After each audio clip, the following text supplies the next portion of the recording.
This is Biff from Saxon. You're watching Dave Bayne on the front row. Yeah. I wanna feel your heartbeat racing face to face. It's so amazing the way you move your hips. You know there's no mistaking, girl. This ain't your first time, your first time. I wanna feel your heartbeat racing face to face. It's so amazing the way you move your hips. You know there's no mistaking, girl. This ain't your first time, your first time. Hello and welcome to the front row. I'm Dave Bayne, your host, here again at Jaxx Nightclub in Springfield, and we're with metal legend Saxon, and we're here with the lead singer Biff. Hey Biff, what's going on, man? It's good. It's good to be here. I had a big night last night in New York. Drank lots of wine and beer. You know what New York's like. Did you have any chicken and pasta? Yeah, we had chicken and pasta. Yeah. Chicken and pasta tour. My understanding is this tour's brought to you by Chicken and Pasta. Yeah, I think they're sponsoring the tour. You know, there's millions of dead chickens in our wake. But yeah, I think it's it's even in Los Angeles we had chicken. Really? Yeah, it's posh chicken. You know, it's high class chicken, but you know, it was still chicken. So yeah. Well, I guess we're not here to talk about menus. We're here No. to talk about your new album, We're Call not to here to Arms. spit feathers, no. Yeah, Call to Arms. Yeah, let's hear new about album. it. Tell me about it. Yeah, it's doing really well, getting fantastic reviews around the world, and yeah, I mean people seem to be really getting psyched up about it. You know, it's really great. And this is your first time, we talked a little bit off camera, but this is your first time doing a major tour through the States in a while, right? Yeah, it's the first time we've toured on the release of an album. I mean, we delayed it a little bit, the release in the US and Canada, because we wanted to tour on it, because then all the promotion starts, you know, the album and the tour, so it's better. And yeah, it's been great. I mean, the audience has been fantastic so far. And are you guys playing a lot of songs live off the album? Yeah, we're playing 4 or 5 songs. Because you guys have such a rich history, and I know you go back to, I don't know if you consider this, but you know, you're part of the new wave of British heavy metal with Maiden and Leopard and That's right, and all that. Yeah. And you guys have been around forever. We've been around for 79, over right? 30 years. Yeah, now 31 years. Yeah, so it's a long time. It's good really. You know, I mean, I never thought we would be doing this for so long, but you know, here we are. Well, it's a testament really to your guys' music, and I mean, you guys are like metal legends. I mean, everybody knows who Saxon is. Yeah, it's just a matter of getting people, you know, to go out and buy the new album. That's one of the things, because you know, the new album is what keeps bands alive. You know what I mean?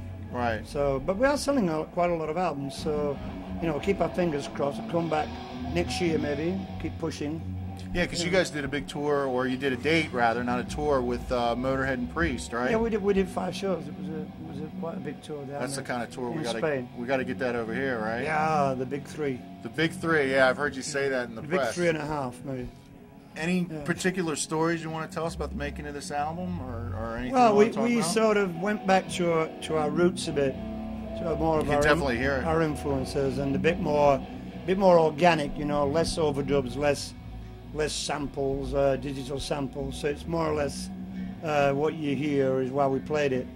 So it's like less is more.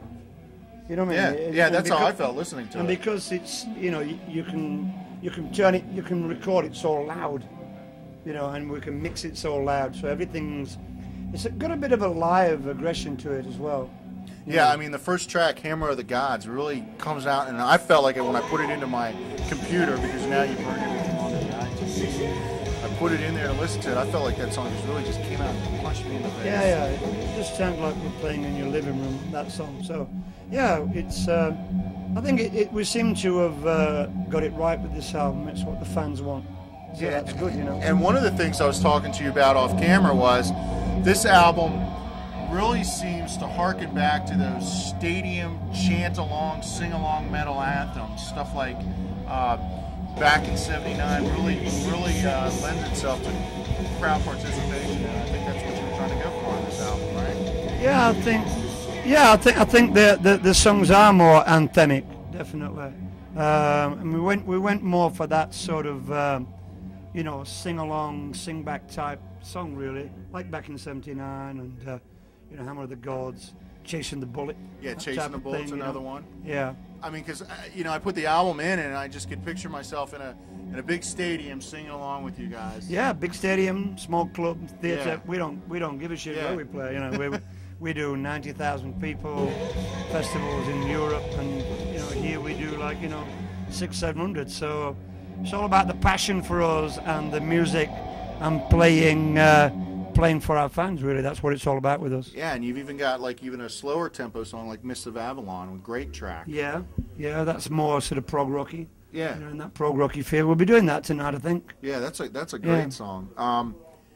Going back on your history, you guys are going to be revisiting probably some of the older popular stuff, right? Yeah, we'll be playing the hits from the 80s. Right. Oh yeah, Found the Glory, Crusader, Wheels of Steel, Thunder, 747, Wheels of Steel, all those type of things. We are featuring the album Denim and Leather a little bit. It's the 30th anniversary this year. Yeah, I forgot to wear my leather coat. I forgot. I mean, you've got the denim and leather going, but I forgot mine. Yeah, we always wear the denim and the leather. Or is it the leather and the denim? I can never understand which comes first, the chicken or the egg. Which goes back to the chicken and the pasta. It's this. The next album's going to be full of songs that like refer to chickens all the time. You know what I mean? You should call it chicken and pasta. Like chickens of steel and things like this. Chickens of steel. Yeah. The chicken has landed. Are you guys going to play Broken Heroes tonight? Because that's my favorite song. Are you going to... I don't know. Let me ask Paul. Paul, can we play Broken Heroes tonight for him? There you go, you see. And Paul... the guy that wrote it, so there you go. And that's guitarist Paul Quinn, right? Paul Quinn, yeah. How are you, Paul? Do you want to come in and say hello? Don't fall over. He's racing in to get his chicken dinner. Hey, Paul, how are you? And Biff, introduce this gentleman for us. This is Paul Quinn, the mighty Quinn, the inimitable. He wrote all the guitar riffs in the 80s for the big albums. And, yeah, would you like to say hello, Paul? Hello, Paul. Hello, Paul. Paul, I was telling Biff how I love Broken Heroes, and I was hoping you guys play that tonight. We've just run a Eagles Landed up, but we can do both. Your fault if we play mistakes. I'm sorry? Your fault if we play mistakes in it. Oh, I don't care if we play mistakes. I'll be broken chickens, would that be all right? I have some of that wine. I won't notice them. Where are they now? So the Paul, broken chickens. So Paul, we're talking about the new album. Anything you want to tell us about the new album? It's the best we've ever made. I was telling Biff that first song really comes out and just punches me in the face. I love it. I mean, not literally. I don't want to be punched in the face, but we're really pleased with the whole thing because it's produced well and it's played well and it's written well. Yeah. So how have the crowds been in the States so far, guys? Great. Great. Yeah, been great. We've had some quite big crowd, but mostly they're going nuts. And a lot of people have got the new album, so that's what it's all about, really. Coming here and promoting the album, and that's why we're here, really. I want to ask you this. This kind of goes back to your history. You guys were originally called Son of a Bitch, right? Uh-huh. And why the name Saxon? Where'd you come up with that? Well, it was actually the American record company that didn't want us to be called Son of a Bitch. They did suggest Metal Chickens, but we didn't like that either. And they suggested Anglo-Saxon, but we didn't really like the Anglo. Okay. Well, we could have been called Anglo and dropped the Saxon. That would have been. I like all right, Saxon better. But yeah, we thought Saxon's all right. Let's go with that. Give us the money. Well, I was a history major in college, and one of my areas of study was medieval England. Oh, okay. But what my understanding is the Saxons were German who came and invaded Britain. Well, so I was a little confused why you call yourself Saxon. Generally, they're all Vikings. Yes. The Saxons, the Vikings, and the Normans, who invaded the England and killed the Saxon king, Harold. They're Vikings as well. So the whole lot were all cousins. You know what I mean? Okay. So they're all called Olaf the something. I like to be educational the great, on my show. Olaf the chicken, Olaf the pigeon, Olaf the mighty, Olaf the smelly. They're all called that, weren't they? Scarface Spats. Yeah. So they're all. I mean, the William the Conqueror was Harold's cousin, and they were, it was really mixed up. So basically, the Saxons were from Germany, but they were actually from Norway, and they settled in Germany, and the Normans settled in France, and the French king was so scared he gave them Normandy. So, hey, we can go on for hours with this. So, yeah, I mean, I like to be educational. Yeah, please do. Normandy wasn't big enough, so they invaded England. You know, so that's the Normans. So basically, most English people are a mixture between like the Celts, who were actually living in England then, like the Scottish, the Irish, the Celts, and the Vikings. That's why I'm 6'1". Okay. Yeah. Well, I'm glad you cleared that up for me, because I was a little confused why you were called Saxon. Well, I can see you were. Another thing I wanted to ask you it's about... It's a warrior, basically. You're a warrior. Saxons are warriors. Okay. Another thing I really wanted to ask you about, I read about you, is you're trying to make heavy metal a religion in England. Is this true? Well, 10 years ago, it was Jedi Knight was the religion that got through. And the Metal Hammer, the magazine there. Pardon? On the census. Yeah, on the census. Metal Hammer are trying to get... What's the census? What does that mean on the census? Well, everybody in England has to fill in a form. Right. Saying, you know, how big your nose is and, you know... So it got through on the census? It's on Magna Carta. Yeah, whether you like chickens and things like that. How many chickens you keep, things like that. Okay. You know. How many people live in the room, in the house, how many bathrooms you have, la la la. And so it's like our census. What religion here. are you? Okay. Yeah. Okay, what religion are you? And so that's, a lot of people put in Jedi Knight, people, but this time we want them to put in heavy metal, that's simple as that. So when's the next census? When's this going to happen? It's gone, they're counting it now. But you got everybody... I think one guy's counting it. But you got everybody to put in heavy metal. Yeah. So we don't know whether they did or not, though. I mean, they might have put in Screw You. I don't know. I hope they did put in heavy metal. Well, yeah. It would be good. I think that's pretty cool. Yeah. I think that's pretty cool. Yeah. Speaking of the Magna Carta, Paul, I have to address this since you brought it up.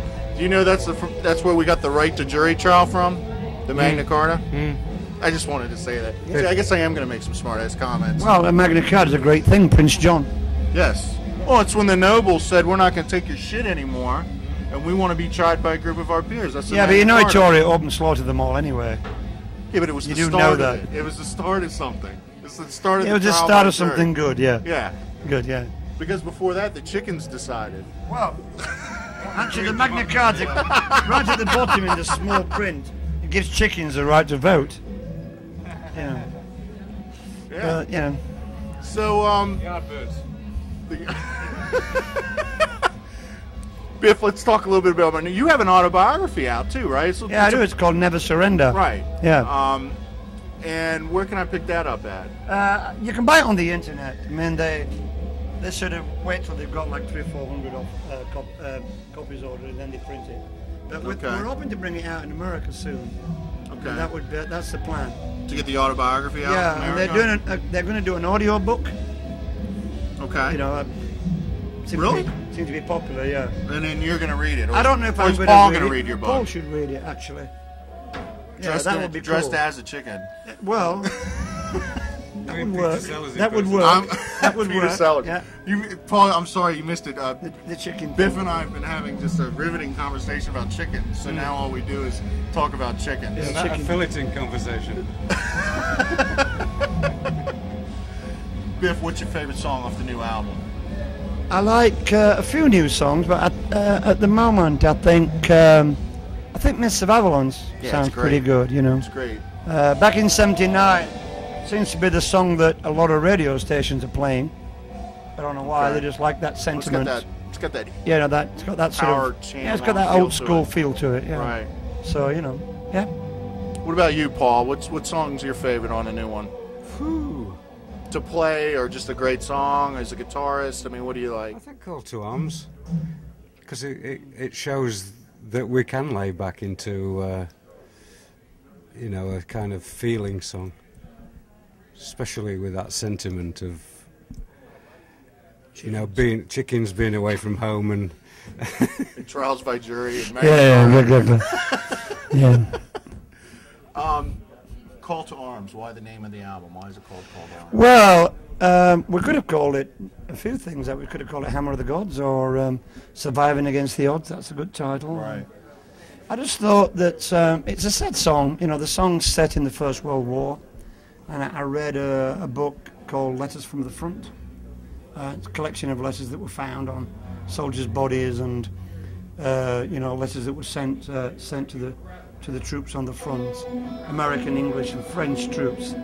So yeah, it was quite a moving book. It inspired me to write the lyrics for the song. Really, the song relates to just war. You know, could be Afghanistan, Iraq, or any of those places. Soldiers go away from their loved ones. You know, living with death. That's what the song's about. But the album title is like a call to arms to our fans. You know, to all rock fans. To all heavy metal because fans. Now's the time. You know, it's coming back. Yeah. Resurgence. So now's the time to step up. Yeah, and you guys have always had, I think, interesting titles like "Innocence Is No Excuse." I was telling you off of camera.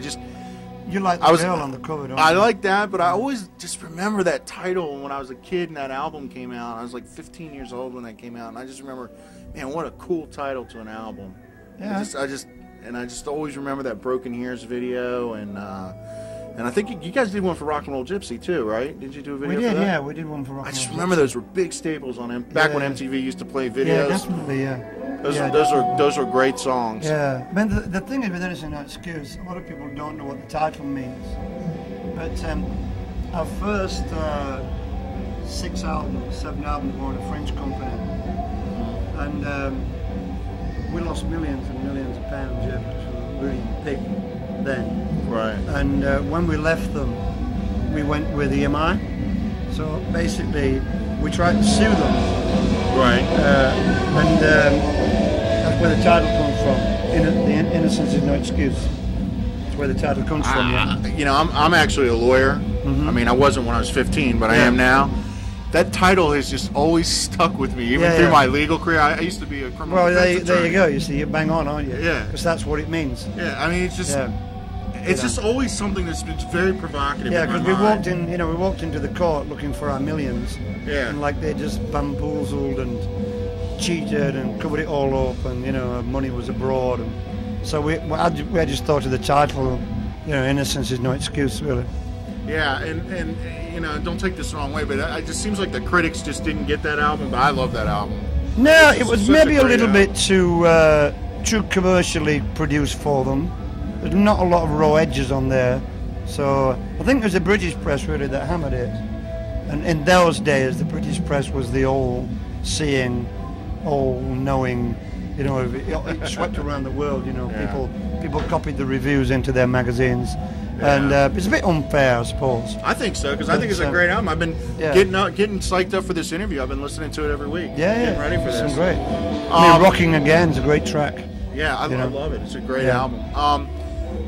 Now, you say it's been about 5 years since you guys have really come through here. Has anything really changed over here in America since you guys have been through, or is it pretty much the same? Well, America's pretty much like UK. There's a lot of unemployment.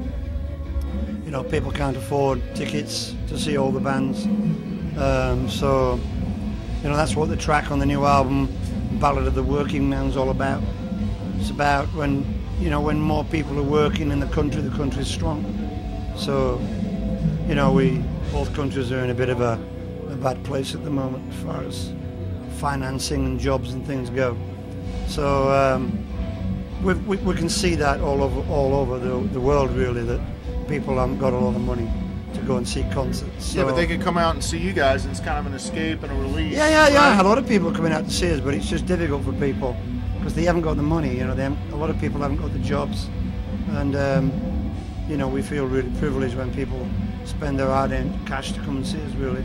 Well, it's definitely. I mean, it's definitely worth it. I mean, the new album is just great. I mean, I really, really do enjoy it, especially that Hammer of the Gods. Like I said, it just punches me right in the face when I put it on. Yeah, it's great track. And in sound check, I'm assuming you guys are probably going to open with that, right? Yeah, we are. Yeah. So, Phil, how are we doing on time, buddy? We got 10 minutes. Anything you wanted to tell us about the new album, Paul? Well, in my case, I recorded a lot of it on a single coil pickup, which is such a unusual thing for these days. So that grittiness is coming from the fact that it's not a humbucker. So it's just a single coil? And was that a conscious choice because you wanted to get a different sound? I used to play Gibson Juniors when I was starting out, and I've owned them during my career as well, so it's that whole Leslie West sound, Yeah. Definitely does give it a great sound. The whole whole album's got a slightly more bluesier feel to it. You know, it's metal, but it's a lot of the guitar solos are quite. There's not a lot of getting a bit technical here. There's not a lot of chromatic runs on this album. Yeah, you know, I like that. Not a lot of I like that. you know. That was late '80s in fashion. Yeah, so all that you know, like a wild bee. Yeah, so you know, it's more. There's a lot more. Right, Paul? You know what I'm talking about. There's a lot more feel on. I like that. On the album. I like that. Yeah. I mean, I like, and I'm quoting Gene Simmons here, but I like a simple A chord that'll just crack my ribs and all that. You know, we know you're technical, we know you can play your instrument, but I go for the songs. We can do that as well. Yeah, but that's there definitely is that feel to your songs. What night is this of the tour for you in the States? It's coming down to an end, right? Yeah, we got tonight and tomorrow. And then? Well, I go to. I'm going to LA to do a show, a TV show, and then I join the boys down in Chile, in South America. So. And how's metal in South America these days? We're pretty big down there. You know, we'll do 4,000 or 5,000 people in that. Yeah, it's pretty good down there. It's a good market. You know, they're a bit nuts down there for it. Yeah, more so than here, though, right? Well, they always have been, though. You know, the Latin American. Audiences, even Spain, they're really fanatical about it. Yeah. You know, they're really, not to say that, you know, American audiences aren't great, but they're just really fanatical, you know, absolutely fanatical. A lot of bands down there are massive, you know. Yeah, like Maiden. Yeah, Maiden do it. Because you guys came. Stadium. Yeah, because you guys came. I mean, new wave of British heavy metal. You guys, like I said earlier, you guys came out the same time they did. Yeah, we did. Leopard, Maiden, Diamond Head, Tags of Pantang. Red Hot Chickens. Yeah, they were big. So you said you guys are featuring denim and leather because it's the 30th anniversary? A little bit more, yeah. A little bit more? A little bit more. Okay. Anything else you want to tell us about the new album? Well, only that it's great, and you know, the whole package with the free. If you get the digipack, it's got the free Castle Donington CD with it. Oh, that's right. Yeah, it does. That's right. It does. Which we found in an old manager's attic. That's like that was recorded in what, 80? 1980 is the first. Right. It's our first major festival. Because Wheels of Steel's on it. Wheels of Steel's is on it. Yeah, it's the first big festival really in England after the 70s. Castle Donington. Yeah. And you know, we found the tape hadn't been heard for 30 years. That sounds great. Sounded fantastic. Did you really have to do any work on it? Give it away. Not much. Now just give it away. Yeah, we'll give it away with the album. It's free. Oh yeah. I thought you were telling me to give my copy away. I want to keep my copy. No, I think you should give it away. It's actually Phil's copy. Is it? He wants me. I burned it on my iTunes. So he wants me to give it back. Yeah, he gave it to me. Bit of file sharing going on here, boys. Yeah. No, you can tell Phil. You can ask Phil. I buy all my music, don't I? He does. Okay. I buy. He absolutely does. I'm his dining room. My dining room in my house is just covered with CDs. I'm like a dinosaur. I love to have my CDs. I don't really like to download. Because you know everything's out on vinyl now as well. You know, all our catalogs out on vinyl in Europe. Yeah, I saw you guys. I saw you had a bunch of fans out here waiting earlier to sign you guys vinyl. Yeah. I mean, they were just pulling out vinyl after vinyl after vinyl. We do like the record company do 4,000 or 5,000 vinyls on every new release, and they go really quick. But they had, they had your whole catalog because I saw the Innocence is No Excuse cover. Maybe they just do 1 million albums. Yeah, I mean, yeah, you guys. They sell so fast. The vinyls sell so fast. Why not make more of them? Yeah. You know, we sell 5,000. It's like, okay. But no, I often lecture the young kids that you have to buy the music because you guys don't do this for free. Yeah, you gotta support the bands. I mean, I buy it. I mean, you know, I can get lots of stuff for free. Yeah. I go and buy.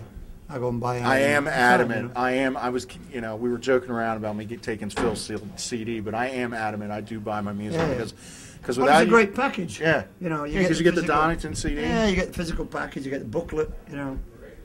It's a great piece of artwork, actually. You know. Yeah, it's a great cover. Yeah. I mean, like I was talking about the Innocence is No Excuse cover. I like the cover for Call to Arms. Because you know, we did on the album, we had 3 singles with her on each single, and she she was murdering somebody on each single. I think I recall that. Yeah, one where she was like hanging a banker, and there was one where she shot a lawyer in the head with a crossbow, and the apple was on the floor. Are you saying that because I told you I'm a lawyer? Is that what you're saying, that, Biff? What he was, that's all. Got his briefcase with all the, paperwork on the floor. She didn't shoot any chickens. No, she didn't shoot chickens. She was a lovely chicken. All right, well, guys, this is a gorgeous chicken. I brought her on stage in Birmingham. The girl or the chicken? The girl. Oh, yeah? The chicken. No, the girl. Making her a the chick. The audience went absolutely wild. It's great. Do you know where she is now? Oh, she's still tied up in my wardrobe. Oh, yeah? No. Oh, is that the thing? No, I saw Leo. I saw Leo with a big package. Yeah, she'd be all right sometimes. No, she went on to have a modelling career. Yeah. Ours was the first modelling job she got, I think. Yeah, we've actually started many a career on this show. My old co-host is going on and doing network television hopefully soon. Great. Yeah, so... Are you bitter? Yeah, kind of. Because people think she's prettier than me. Oh. Biff. I mean, come on. I mean, it's bullshit. We can edit that out later. Yeah. Well, guys, this has been great. I really appreciate you sitting down with us. Biff, it's a pleasure meeting you. Paul, pleasure meeting you. I'm Dave Bayne. We're here at Jaxx Nightclub in Springfield with Saxon. Buy the new CD. Buy the new CD. Don't borrow it from Phil. It's called Call to Arms. Steal it. No, don't steal it. No. Only if nobody's looking. Only if nobody's looking, yeah. Yeah. So, looking forward to seeing you guys tonight. And I know you guys are wrapping up the tour here, but you'll be back next year, right? We're going to try and come back next year, yeah. Where maybe February, March will be good. Okay, great. It was great meeting you guys. Thanks for watching. Great. See you later. Pleasure. Thanks, guys. I really appreciate that.